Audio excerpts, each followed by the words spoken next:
Sir Vijay ఒక hit హీరోనా? Bandla Ganesh target ఎవరు? బండ్ల గణేష్ టార్గెట్ ఎవరో తెలియదు.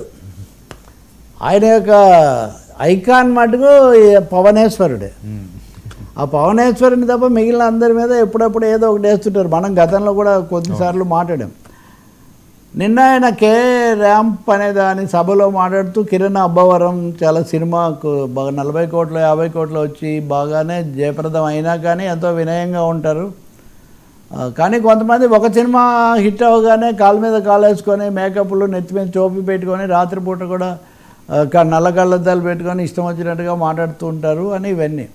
అంతేకాకుండా ఆయన కొంచెం యాక్షన్ చేసి చూపించాడు. మీ దగ్గర అది తర్వాత వేయచ్చు మీరు, కానీ యాక్షన్ కూడా చేసి చూపించాడు. ఆయన చేసిన యాక్షన్ అంతా మీరు చూపిస్తున్న ఆయన్ని చూపించాడు ఆయన. సో దీని భావమేమి బండ్ల గణేష్ అని చాలా స్పష్టంగా ఆయన విజయ్ దేవరకొండను ఉద్దేశించి ఈ మాటలు మాట్లాడారని మీడియా, సోషల్ మీడియా దాదాపు ఏకగ్రీవంగా తేల్చింది. విజయ్ అభిమానులు వాళ్ళ వాట్సాప్ నట్లయిపోతారు, మెసేజ్లు పెడతారు, డిమాండ్లు పెడతారు, ఇవన్నీ.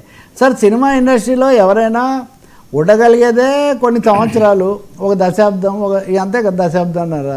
ఆ లోపల వాళ్ళు చూపించుకునేది వాళ్ళు చూపించుకుంటారు కదా, ఇంకా లేకుండా పోతే ఎలా కుదురుతుంది ఇంకా. కాబట్టి బండ్ల గణేష్ ఇంతకుముందు కూడా ఆయన అన్న వ్యాఖ్యలన్నీ ఒకసారి అల్లు అరవింద్ గారిని ఉద్దేశించి అన్నారని. అంటే ఎందుకంటే మెగాస్టార్ బావమర్దిగా లేకపోతే ట్రెండింగ్ స్టార్ ఫాదర్గా అని పేరు చెప్పరు, కానీ ట్వీట్లు పెట్టి కామెంట్స్ చేస్తూ ఉంటారు.